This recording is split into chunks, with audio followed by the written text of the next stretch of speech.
नमस्कार, हमारे खास कार्यक्रम में आपका स्वागत है। मैं हूं आपके साथ विजेंद्र विजय। आज हम बात करेंगे कांग्रेस के महाशंखनाद की। राष्ट्रीय कांग्रेस का 85वां महाधिवेशन राजधानी रायपुर में 24 से 26 फरवरी तक होने जा रहा है। इसके पहले अधिवेशन पर खलल डालने को लेकर जमकर सियासी घमासान मचा हुआ है। अधिवेशन के 4 दिन पहले कांग्रेस नेताओं पर ईडी की कार्रवाई और अधिवेशन में शामिल होने रायपुर आ रहे कांग्रेस के राष्ट्रीय प्रवक्ता पवन खेड़ा को दिल्ली एयरपोर्ट पर रोके जाने को लेकर आरोप प्रत्यारोप का दौर शुरू हो गया है। देखिए रिपोर्ट। राष्ट्रीय कांग्रेस का 85वां महाधिवेशन राजधानी रायपुर में होने जा रहा है। 24 से 26 फरवरी तक इसका आयोजन होगा। इसके पहले अधिवेशन पर खलल डालने को लेकर जमकर सियासी घमासान मच गया है। अधिवेशन के 4 दिन पहले कांग्रेस नेताओं पर ईडी की कार्रवाई और अधिवेशन में शामिल होने रायपुर आ रहे कांग्रेस के राष्ट्रीय प्रवक्ता पवन खेड़ा को दिल्ली एयरपोर्ट पर रोके जाने को लेकर आरोप प्रत्यारोप का दौर शुरू हो गया है। दरअसल जब कांग्रेस के राष्ट्रीय प्रवक्ता पवन खेड़ा दिल्ली एयरपोर्ट से रायपुर आ रहे थे, वो विमान में बैठ चुके थे, लेकिन इस बीच पुलिस के अफसर उन्हें टेक ऑफ से ठीक पहले पूछताछ के नाम पर नीचे उतारा। इस घटना के बाद वहां मौजूद कांग्रेस नेताओं ने जमकर प्रदर्शन कर बीजेपी और प्रधानमंत्री नरेंद्र मोदी के खिलाफ जमकर नारेबाजी की। कांग्रेस के नेताओं का आरोप है कि छत्तीसगढ़ में बीजेपी राज्य की सरकार को डिस्टर्ब करने की कोशिश कर रही है ताकि हम ठीक से आयोजन न कर पाए। इसके लिए हमारे कार्यकर्ता, पार्टी के पदाधिकारियों के घरों पर रेड की जा रही है। सरकार को डिस्टर्ब करने के लिए 3 कार्यालयों में फिर से रेड डाली गई, जो कि अभी तक जांच चल रही है। वो अधिकारी कर्मचारी किस हालत में होंगे, ये मेरे लिए बड़ी चिंता की बात है। दूसरी बात यह है कि हमारे जो मेहमान आ रहे हैं, जो प्रवक्ता है, उनको रोका जा रहा है। ऐसा कोई बड़ा अपराध नहीं है जिसके कारण उन्हें प्लेन से उतारा जाए। वो देश से नहीं भाग रहे हैं, इतने बड़े अपराधी नहीं है पवन खेड़ा।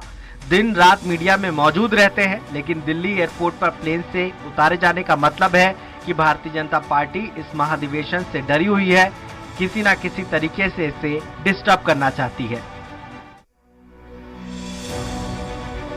इस विवाद पर छत्तीसगढ़ बीजेपी के विधायक और वरिष्ठ नेता बृजमोहन अग्रवाल का कहना है कि अगर किसी ने कुछ गलत नहीं किया तो उसे क्यों रोका जाएगा। जो अपराधी होगा उसे सजा मिलेगी। पवन खेड़ा ने ऐसा कुछ किया होगा जिसकी वजह से पुलिस ने उन्हें रोका और उन पर कार्रवाई की बात हो रही है। कांग्रेस सिर्फ बीजेपी पर आरोप लगाना जानती है। बहरहाल आरोप प्रत्यारोप के बीच कांग्रेस के राष्ट्रीय अध्यक्ष मल्लिकार्जुन खड़गे समेत ज्यादातर केंद्रीय नेतृत्व रायपुर पहुंच चुका है। अब देखना होगा कि ये सियासी घमासान आगे और क्या रूप लेगा। दिलीप कुमार साहू, स्वराज एक्सप्रेस, रायपुर।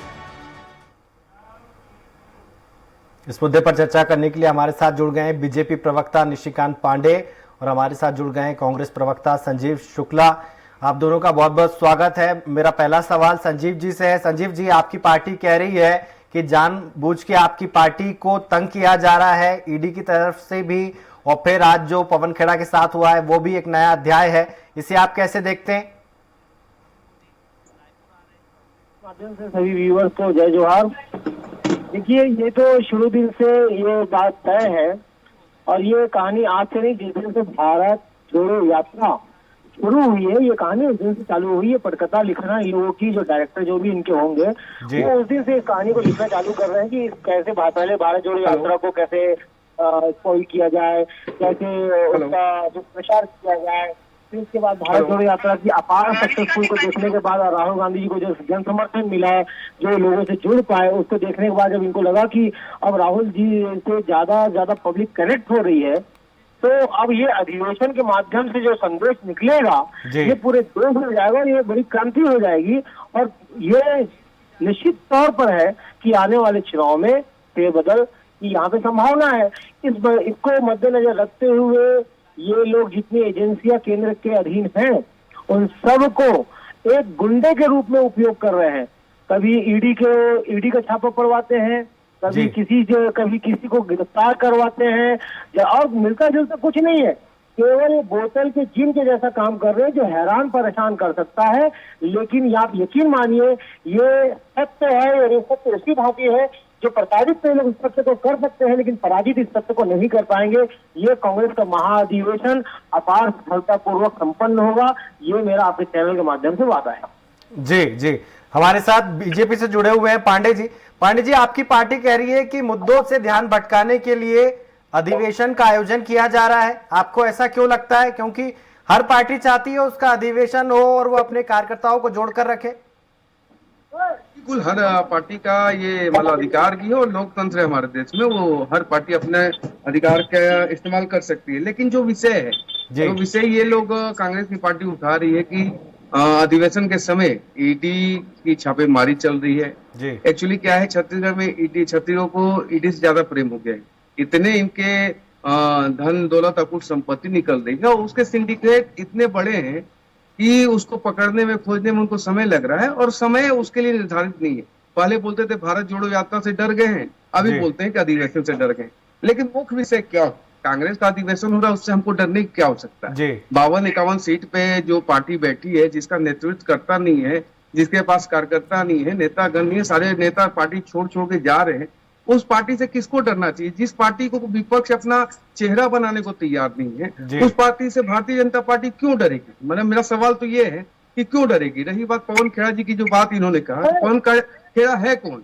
मतलब राहुल गांधी से आदमी नहीं डरा, पवन खेड़ा से क्यों डरेगा? दूसरी बात, जब प्रधानमंत्री के प्रति इतनी अमर्यादित बात करेंगे आप समझ रहे हैं, उनके पिताजी भी नहीं है, माताजी भी नहीं, आप जिस भाषा का इस्तेमाल किए हैं, आपको लगता है अगर कोई आपकी पार्टी के लिए कर देगा तो आप लोगों को पूरे प्रदेश में और पूरे देश में आग लगा देंगे। आपने कांग्रेस की सीटों की बात करी लोकसभा में, लेकिन आपकी पार्टी की विधानसभा में सिर्फ 14 विधायक हैं 90 में से। 15 वर्षों के बाद 14 विधायक है, कोई बात नहीं, हम संघर्ष कर रहे हैं और डंके के चोट पे इनसे लड़ाई लड़ रहे हैं। अनैतिक काम नहीं कर रहे हैं हम। ईडी अपनी कार्रवाई कर रही है, स्वतंत्र एजेंसी है। लेकिन मैं दूसरा महत्वपूर्ण सवाल उठा रहा हूँ, कांग्रेस पार्टी ला रही है। आप ये सोचिए कि महामहिम राष्ट्रपति के प्रति इनकी भाषा क्या थी, राष्ट्रपति।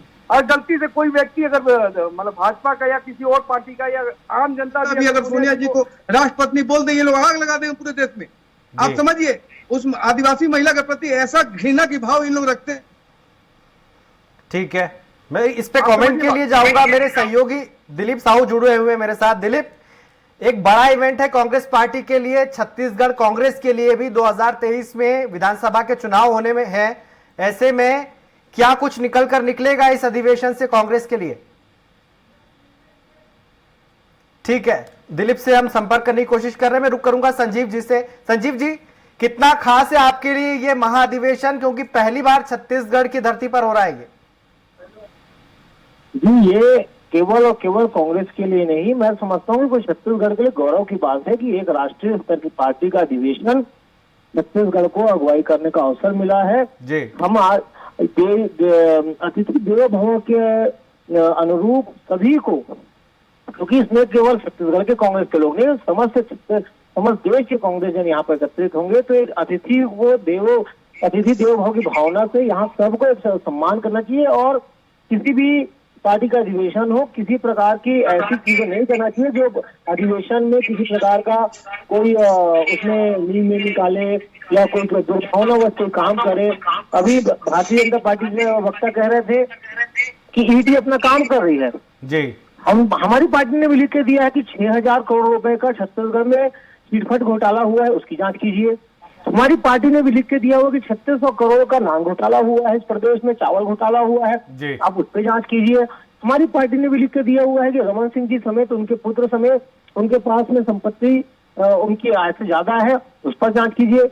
आज दिनांक तक बीजेपी की किस देर तक यहाँ ईडी का छापा छत्तीसगढ़ में पड़ा है, ये मुझे भारतीय जनता पार्टी के वक्ता बताए। लेकिन केवल लोगों को उसके पहले भी छापे पड़े थे, आज तक इतने छापे पड़े हैं और सब कांग्रेसियों के यहाँ 15 साल की सत्ता में रहने के बाद हम तो गिना रहे हैं ना कि और वो लोगों को पैसा भी वापस कर रहे हैं। जिस चीट फंड कंपनी के घोटाले की बात मैं कर रहा हूँ, आज छत्तीसगढ़ ये पहला राज्य है जो जनता का पैसा उनको वापस दे रहा है। अगर घोटाला नहीं हो तो जनता का पैसा है वो किसी संजीव जी, इस पर जवाब ले लेते हैं। हमारे साथ जुड़े हुए निशिकांत जी। निशिकांत जी, वो कह रहे हैं कि आपकी पार्टी जो है राजनीतिक प्रतिशोध ले रही है, आप लोग चुनाव में नहीं जीत पाते हैं तो ईडी के जरिए कांग्रेस पार्टी को परेशान करते हैं। क्या है, राहुल गांधी की पार्टी के लोग राहुल गांधी ही बन गए हैं। इनको पता ही नहीं, समझ ही में नहीं आ रहा इनको कैसे रिएक्ट करना है। इतना सोना निकल रहा है, इतना अकूत संपत्ति निकल रही है, 170 करोड़ का संपत्ति अटैच किया गया है, उसके बाद भी इनकी बुद्धि कहाँ गई तो भगवान जाने। आप समझिए बात इसके अभी इससे पहले जब छापा पड़ा था तो वो सौम्या चौरसिया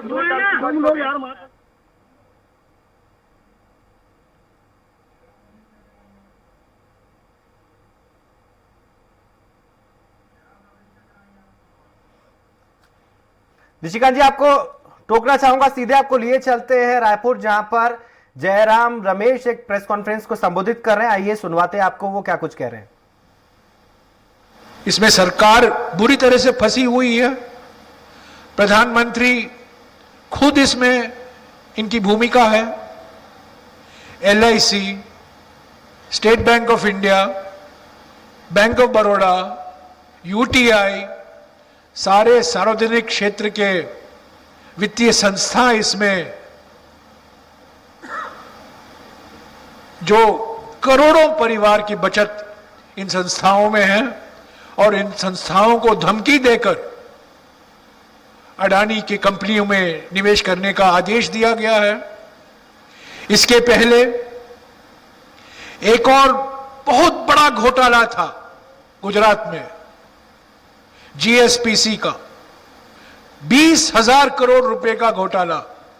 आज भूल गए हैं लोग GSPC और किस तरीके से उसको बंद कराया गया।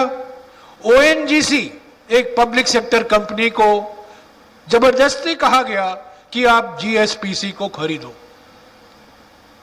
CAG की देर रिपोर्ट थे, हमने पार्लियामेंट में इस पर कई सवाल उठाए, CAG ने सवाल उठाए हैं, पर इस GSPC जो बार बार प्रधानमंत्री दावा करते थे GSPC के बारे में, ये बिल्कुल, अगर किसी घोटाले को भारत रत्न देना है तो GSPC को देना है, पर इसको ONGC को जबरदस्ती कहकर GSPC को खरीदने को कहा गया। अभी ये अडानी घोटाला है, कई कंपनियां हैं। फिर से चर्चा में लौटते हैं, मैं सीधे रुक करूंगा निशिकांत जी का। निशिकांत जी, आपकी पार्टी कह रही है कि छत्तीसगढ़ में अगर कांग्रेस ने कुछ गलत नहीं किया है तो कांग्रेस को डर कैसा, लेकिन आप लोग भी तो सिलेक्ट कर करके छापे मार रहे हैं, कांग्रेस के नेताओं पे ही छापे पड़ रहे हैं। भूपेश बघेल कहते हैं बीजेपी के किसी नेता पर छापे नहीं पड़ते। मैं आपको करेक्ट करना चाहता हूँ, हम छापा नहीं मार रहे हैं। ईडी डिफरेंट थिंग और भाजपा ही डिफरेंट थिंग। आप दोनों को क्लब करके चलेंगे, ऐसा नहीं होगा सर। मैं क्लब नहीं कर रहा हूँ, कांग्रेस पार्टी इसको क्लब करती है। सर कांग्रेस को ही बोल रहा हूँ मैं, कांग्रेस पार्टी का मति भ्रम हो गया है। उनको मतलब EVM पे भरोसा नहीं है, न्यायालय पे भरोसा नहीं है, केंद्रीय एजेंसी जांच एजेंसी पे भरोसा नहीं है, शासन प्रशासन पे भरोसा नहीं। लेकिन इनको भरोसा किस पे है? हिंडनबर्ग पे है जी, सोरोस पे है, और कोई देश से बाहर की कोई सूचना एजेंसी हो उसका रिपोर्ट आ जाए तो उस पे है। अभी तो एक रिपोर्ट आई थी जिसमें श्रीलंका और पाकिस्तान से नीचे भारत था, उसको भी ये मान लिए थे, लेकिन वो अलग विषय है। इनका समस्या क्या है मालूम, कि ये भरोसा भारत को छोड़ के बाकी दुनिया पे करते हैं। अभी देखिए छापा मरा है जी, पैसा कहां से आएगा? मान ली कि ईडी ने छापा मारा तो ईडी ने पैसा भी प्लांट किया, ऐसा तो इन्होंने कभी कंप्लेन नहीं किया। सोना प्लांट कर दिया क्या ईडी ने? वो भी कंप्लेन नहीं किया।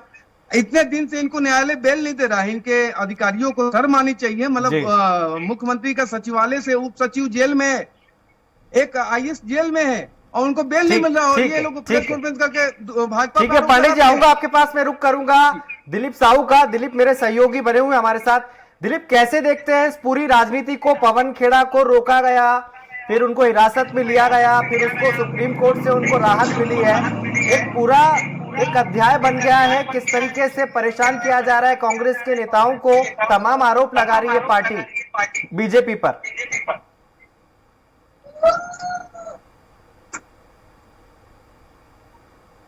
दिलीप, क्या मुझे सुन पा रहे हैं? जी विजेंद्र, जिस तरह से जो हालात बने हुए हैं और कांग्रेस के नेताओं द्वारा जो आरोप लगाए जा रहे हैं वो निश्चित तौर पे जायज है, क्योंकि अभी जिस तरह की परिस्थितियां बनी हुई है, छत्तीसगढ़ में राष्ट्रीय अधिवेशन हो रहे हैं और इस दौरान जो चीजें घटनाएं घट रही है, क्योंकि राष्ट्रीय अधिवेशन से 4 दिन पहले ईडी की छापेमारी होती है। कांग्रेस के जो प्रदेश कोषाध्यक्ष है उसके सहित, उसके अलावा पूर्व उपाध्यक्ष सहित तो कांग्रेस के तमाम बड़े नेता हैं, उनके यहाँ छापे मारे जा रहे हैं। इसके अलावा जिस तरह से एयरपोर्ट की जो घटना हुई है, दिल्ली एयरपोर्ट से जो राष्ट्रीय प्रवक्ता पवन खेड़ा रायपुर आ रहे थे, उन्हें रोका गया। इस तरह की इन तमाम चीजों को लेकर कांग्रेस किसी तरह से आरोप लगा रही है कि राष्ट्रीय अधिवेशन में खलल डालने के लिए इस तरह की कार्रवाई की जा रही है।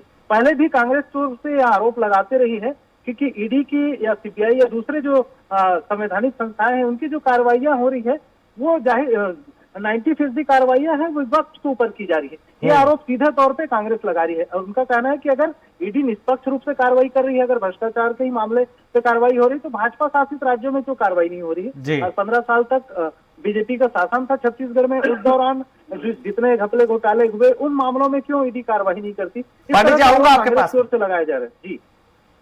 जी विजय जी, बने रहिए सुदीप आप हमारे साथ बुलेटिन में। संजीव का मैं रुक करूंगा। संजीव जी, आपको क्या लगता है कि आपकी पार्टी के नेता पाक साफ है इसलिए आप बोल रहे हैं कि कार्रवाई की जा रही है, दूसरी तरफ बीजेपी कह रही है कि क्यों वहां से सोना निकल रहा है, क्यों आपके जो सपोर्टेड आईएएस अधिकारी उनको बेल नहीं मिल पा रही है? अगर इतने पाक साफ होते तो कोर्ट में उनको बेल मिल जाती।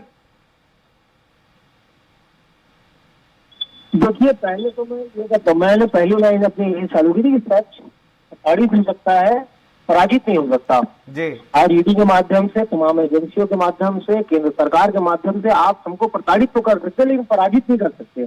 बात रही न्यायालय के में जमानत देने की, तो ये एक न्यायालय का उनका स्वाधिकार होता है, न्यायालय का उनके विरोध पर होता है। और जमानत देना या नहीं देने से यह साबित नहीं होता है कि ये आदमी कल्पित है या नहीं है, दोषी है या नहीं है। जमानत से उसका कोई ताल्लुकात नहीं होता है। बात रही सोना मिलने की, ऐसा कौन सा परिवार है, ऐसा कौन सा अधिकारी है जिसके घर में सोना चांदी या ये गहने नहीं मिलते हैं? जी। बात केवल और केवल मैं आपको बता रहा हूं कि केवल और केवल कैसे भी इनको हैरान कीजिए, कैसे भी इनको रोकने का प्रयास कीजिए। भारतीय जनता पार्टी के वक्ता अभी जबान की मर्यादा के बारे में आपके सामने यहाँ भाषण दे रहे थे। उस समय इनकी मर्यादा कहाँ चले जाती है? आप बिल्कुल नरेंद्र मोदी जी की मां सम्मानित है, हमारे सबकी मां सम्मानित है, लेकिन राहुल गांधी की मां सम्मानित इतनी क्यों नहीं है, जिसको 50 करोड़ की गर्लफ्रेंड कहा गया? इनको इंदिरा गांधी सम्मानित क्यों नहीं लगती, जिसको इनके नेताओं ने विदेश की पूजा का नाम दिया? इनको नेहरू परिवार, नेहरू का नाम क्यों नहीं लिखते? ऐसी ओछी बात करने वाले प्रधानमंत्री जी की बात अमर्यादित क्यों नहीं लगती है? ऐसे कई सारी, इनके पूर्व मुख्यमंत्री रमन सिंह जी ने भूपेश बघेल जी के लिए छोटा आदमी लिखा ट्विटर पर, तब इनको अमर्यादित नहीं लगती भाषा। ऐसी कई सारी तमाम चीजें मैं आपको, इनके विपक्ष के नेता हैं अजय चंद्र राठौर जी, वो छत्तीसगढ़ के सरकारी केंद्र को गोबर पर तुलना करते हैं। ठीक है, अटल बिहारी वाजपेयी, संजीव जी इस पे जवाब देना चाहते हैं, पांडे जी इस पे जवाब देना चाहते हैं, उनका रुख करते हैं। पांडे जी, तमाम आरोप लगा रहे हैं आपके नेता भी अमर्यादित भाषा का उपयोग करते हैं कांग्रेस पार्टी के नेताओं के लिए। अब शब्द कहा, एक बात बताइए, जो भाषा पवन खेड़ा ने इस्तेमाल किया, क्या उस भाषा में मैं राहुल गांधी को कोट करके बोल सकता हूँ? राहुल शमशेर खान गांधी बोल दूं क्या? चलेगा? किस भाषा की बात करते हो यार? आप लोग के पास कोई संस्कार है, संस्कृति है? प्रधानमंत्री के माँ के बारे में, बाप के बारे में ऐसा बात करोगे आप? आदिवासी राष्ट्रपति महिला के प्रति आपने ऐसा भाव रखा, राष्ट्रपत्नी, मैं बोल दूं सोनिया गांधी को राष्ट्रपति? कैसे बात करते हो यार आप? संवैधानिक पदों पर बैठा हुआ व्यक्ति है, आपका हमसे राजनीतिक प्रतिद्वंदी है, हमारा विचारधारा का लड़ाई है, हमारा उद्देश्य जनता का हित है, लेकिन जिस निम्न स्तर की भाषा का आप लोग इस्तेमाल कर रहे हो ना, आप लोग को जो जनता जवाब दी है ना, और आप बोल रहे हो सत्य पराजित नहीं होता। अगर इतने ही सत्य होते तो 3-4 बार अभी लोकसभा में और पूरे देश के हर विधानसभा में हारे हुए हो, 2 राज्य बचा हुआ है सिर्फ, वो भी निकल जाएंगे हाथ से, जिस भाषा की आप वो कह रहे हो। और दूसरी बात, सेना के प्रति आपकी भाव क्या है? सेना के प्रति आपका भाव क्या है ये बताओ। गुंडा बोलते हो सेना को, आप किसी एक को छोड़े हो ना, प्रधानमंत्री को छोड़े हो, ना सरकार को छोड़े हो, ना केंद्रीय जांच एजेंसियों को छोड़े हो, ना न्यायालय को छोड़े हो, तो जनता आपको क्यों छोड़ेगी? जनता आपको कहीं का नहीं छोड़ेगी, लिख के ले लो आप। अरे इस तरह से आपकी राजनीतिक रोटियां नहीं सीखेंगी। अधिवेशन नहीं, महाअधिवेशन कर लो। 32 साल 29 साल बाद अधिवेशन करने जा रहे हो। अच्छा, पवन खेड़ा नहीं आ पाएगा तो क्या बिगड़ जाएगा आपका? सिर्फ पवन खेड़ा से ये अधिवेशन होने वाला है क्या? पवन खेड़ा को हमने बोला था कि ऐसी भाषा बोलो। पर पांडे जी, टाइमिंग पर सवाल उठता है ना। अगर पवन खेड़ा को आप इतना बड़ा नेता नहीं मानते हैं तो उनको फिर फ्लाइट से क्यों उतारा गया? कार्रवाई तो आप बाद में भी कर सकते थे। पवन खेड़ा को हमने ऐसा थोड़ी बोला था कि आप बोलो। सोच समझ के बोला चाहिए। देश का प्रधानमंत्री, कार्रवाई होनी चाहिए। जितनी सख्त कार्रवाई होनी चाहिए उतनी सख्त कार्रवाई होनी चाहिए। इस पे मजाक थोड़ी है यार, देश का प्रधानमंत्री है। आप इतने लीन बस्तर पर कैसे जा सकते हो? ठीक है, गांधी परिवार के बारे में इस पे रुक करते हैं संजीव जी का। संजीव जी, वो कह रहे हैं कि प्रधानमंत्री एक सम्मानित पद होता है। आप अगर उनके बारे में व्यक्तिगत टीका टिप्पणी करेंगे तो कार्रवाई तो होगी ना फिर नेताओं पर। 10 सेकेंड जी। कालीचरण महाराज ने बापू के बारे में बोला, 3 महीना जेल क्यों किया? क्यों किया? आखिर कांग्रेस पार्टी ने उसको जेल में भेजा ना। सर, मुद्दे पे रहते कालीचरण जी। यहाँ पर मुद्दा नहीं है, मुद्दा यहाँ पर पवन खेड़ा है। प्रधानमंत्री कांग्रेस का भावना रखोगे आप तो आपको जेल होगा। सख्ती से आपसे निपटा जाएगा और निपटना भी चाहिए केंद्रीय एजेंसियों को। ऐसे छूट नहीं दिया जा सकता किसी को भी देश के पीएम के बारे में कुछ भी बोलने के लिए। ठीक है पांडे जी, इस पर रिएक्शन। संजीव जी, वो कह रहे हैं कि आप लोग कैसे प्रधानमंत्री की जो साख है उस पर प्रश्न चिन्ह लगा सकते हैं? साख नहीं, उनके माता पिता के बारे में अपशब्द बोला गया। बाप का नाम बदल दिया गया जानबूझ के, हंसी मजाक में। हंसी मजाक में बाप का नाम बदलना मतलब समझते हो आप क्या बोल रहे हो? वो ठीक है, हस्ती मिट जाएगी आपकी, हस्ती। ऐसे भी हस्ती मिटी हुई है। ठीक है। मैं इस पे दिलीप साहू का मैं रिएक्शन चाहूंगा। दिलीप, कैसे देखते हैं इस पूरे अध्याय को? जिस तरीके से राजनीति हो रही है, ईडी के छापे पड़े, फिर पवन खेड़ा का जो हुआ, एक तरफ कांग्रेस पार्टी कह रही है कि हमको सफलता मिली है भारत जोड़ो यात्रा में, और दूसरी तरफ कह रही है कि हमारे अधिवेशन को डिरेल करने की कोशिश कर रही है केंद्र की सरकार। जी बिल्कुल विजेंद्र, इनकी जो जिस तरह से कांग्रेस का जो दृष्टिकोण है वो अपना एक दृष्टिकोण है। हालांकि अभी मैं बात सुन रहा हूँ, इनका भी बीजेपी के जो नेता है हमारे ऋषिकांत पांडे जी, उनका जो कहना है भाषाई मर्यादा को लेकर वो भी जायज है। लेकिन हम लोग देख रहे हैं लगातार भाषाई मर्यादा भी टूट रहे राजनीति में। ये होनी चाहिए, भाषाई मर्यादा का भी ध्यान रखा जाना चाहिए। और दूसरी चीज, जो चीजें हो रही है, अभी राष्ट्रीय अधिवेशन है कांग्रेस का, ऐसे समय में जिस तरह से कार्रवाइयां हो रही है, उस ऐसे मुद्दों को लेकर इन पर सवाल उठाना भी जायज है कांग्रेस की ओर से कि इन क्षणों में आप इस तरह की चीजों की लेकर कार्रवाई करते हैं। और जिस तरह से मुख्यमंत्री भूपेश बघेल ने इसको लेकर सीधे तौर पर बयान आया है उनका, और उनका कहना है कि बीजेपी राज्य में कांग्रेस की सरकार को लगातार डिस्टर्ब कर रही है, डिस्टर्ब करने का प्रयास कर रही है, चाहे ईडी के माध्यम से हो या दूसरे माध्यम से हो। वो उनका साफ तौर पर आरोप है कि जिस तरह से जो कार्रवाइयां हो रही है, 4 दिन पहले ही कार्रवाइयां होती है, अधिवेशन से 4 दिन पहले ही इनके तमाम बड़े नेताओं के ऊपर कार्रवाइयां होती है, और फिर अधिवेशन के दिन जिस तरह से उनको उतार लिया गया है, पवन खेड़ा को राष्ट्रीय अध्यक्ष, राष्ट्रीय प्रवक्ता है उनको, और उनका साफ तौर पर कहना है कि वो कोई अपराधी नहीं है। वो भाई रात दिन मीडिया में रहते हैं, उन्हें कभी भी पूछताछ के लिए बुलाया जा सकता था। उनको ऐसे समय में, जब वो महा अधिवेशन के लिए रायपुर आ रहे थे, ऐसे समय में उनको उतारा गया, तो जाहिर सी बात है कि राष्ट्रीय अधिवेशन को डिस्टर्ब करने का प्रयास कर रहे हैं। इस तरह का आरोप सीधे तौर पर मुख्यमंत्री भूपेश बघेल ने लगाए हैं। और अब इस तरह से तमाम जो बड़े नेता है कांग्रेस के, चाहे हमने मंत्री अमरजीत भगत की बात करें, कवासी लक्ष्मण की बात करें, तमाम जो बड़े नेता है आरोप लगा रहे हैं। जी हाँ पांडे जी, आप कुछ ऐड कर रहे थे इसमें? लिया पवन खेड़ा ने बताया कि उसकी तपस्या में कमी रह गई। यही तपस्या में कमी थी कि गाली गलौज वो नहीं करता था, अभी गाली गलौज किया। अब वो ये कहता है कि उसकी सुविधा के अनुसार शासन और प्रशासन कार्रवाई करेगा। अरे शासन प्रशासन अपने सुविधा के अनुसार कार्रवाई करेगा। अधिवेशन में जा रहे हो, महाधिवेशन में जा रहे है तो उसका कार्रवाई तुम्हें झेलना पड़ेगा। तुम होते कौन हो? देश के पीएम के बारे में इतनी आपत्तिजनक बात करने का आपको किसने अधिकार दिया? कांग्रेस पार्टी के पास कोई राइट नहीं है ऐसा भाषा का इस्तेमाल करने का। अदरवाइज मैं आपको बोलता हूं, टीवी डिबेट में बोलता हूं, भारतीय जनता पार्टी का हर एक कार्यकर्ता संवेदनशील भी है और संस्कृति के अनुपालन करता है। लेकिन आप इस तरह का मर्यादा तोड़ोगे तो आपके कान से ना पानी और खून और सब चीज निकलेगा। ऐसी ऐसी भाषा का इस्तेमाल किया जाएगा। आप संभल के रखो। देश के पीएम के प्रति अगर ऐसी भाषा का इस्तेमाल करोगे तो आपको सुनना पड़ेगा और समझना पड़ेगा। मैं आपको चैलेंज भी दे रहा हूं, चुनौती भी दे रहा हूं, संभल के रहिए, आपके भी नेता हैं। संजीव जी, क्या कुछ कहेंगे जो कुछ कह रहे हैं पांडे जी कि आप लोग अगर अपनी सीमाएं लांघेंगे तो बीजेपी भी जवाब देगी फिर?